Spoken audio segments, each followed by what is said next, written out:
Hi there, I'm Dr. Christine Whelan, author of the Pure Sex, Pure Love column on Busted Halo, and I'm joined with Nathalia Ortiz, a new contributor here at Busted Halo.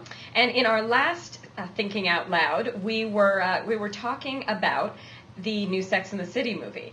And since then, Nathalia and I went and we actually saw the movie together in New York City, and we're here to sort of share our thoughts. And I will go first. It was bad. It was half an hour too long. It was probably culturally insensitive, but I really liked it.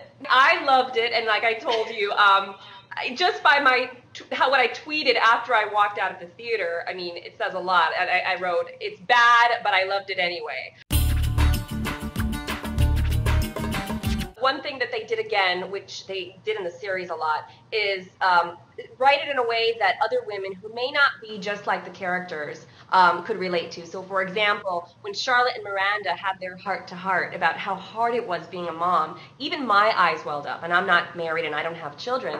But, you know, as a woman, we all, I think, whether it's with children or our careers or our friendships or other areas of life, feel overwhelmed. It was almost sort of like a feminist flashback to the 1970s and the much needed message that, you know, it's okay for a woman to want both a career and a family. You know, it's okay that Miranda said after quitting her law firm job that she really needs to find another job, and that being a mommy is great, but there's another side of her. So I thought that that was a wonderful scene. In fact, I wish that there had been more of those kinds of scenes and that they had based it in New York City rather than this distraction of this quote-unquote exotic adventure, because I really think that took away from some of the great girl discussions that that we love Sex and the City for having.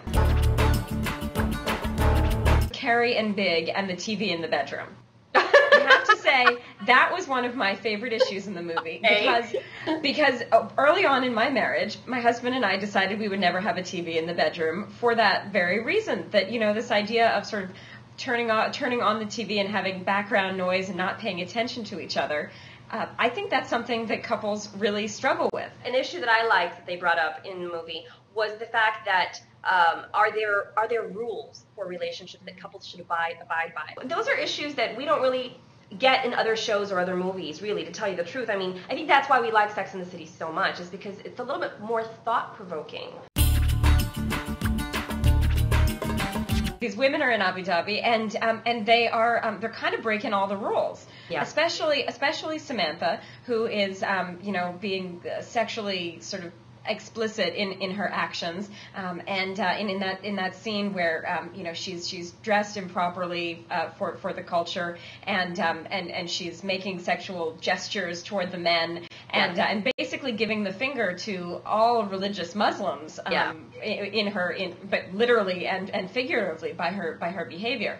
I think that Samantha's character goes too far. I mean, very honestly, I think it was disrespectful what she did. I don't think that was necessary to have put that into the movie. I think it was enough that she was already constantly being defiant and not dressing appropriately. Are we more offended because the girls were doing this in a Muslim country? I mean, they have been acting sexually promiscuous and doing all sorts of things in America for nearly a decade now, right? And yes, we're scandalized by it, and yes, we talk about it, but I think the outrage that we're feeling, that we're hearing from all the critiques now, is really because we're directing this toward a different faith. We're directing this toward Muslims. So, you know, it's okay to offend Catholics in our own country. It's okay to offend Christians and people of faith on our home territory. Right. But maybe not so okay to offend people of other cultures. Should we as Catholics say, hey, you know, we've been offended by this for 10 years. You know, that's the problem with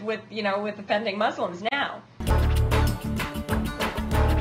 I liked the movie. Yes, it was culturally insensitive, and you can call me culturally insensitive for even liking it, but I enjoyed the movie. I thought it was cotton candy and fluff with actually a fairly good feminist message associated with it. I vote yes for a summer fun movie. What about you? I vote yes, and I vote that the next time that we might want to stick around New York City, like I think you mentioned before, and not go on this other field trip to some, other place that's very beautiful, very exotic, but I think didn't serve the movie very well. Heaven help us, when But Sex and the City 3 comes out, Yeah. you and I will be there with our Cosmos in hand, and we'll do this again. But until then, readers, please let us know what you think. If you think that I'm culturally insensitive for liking the movie, let me know about it. Send your thoughts, and let's get a conversation going. I am woman.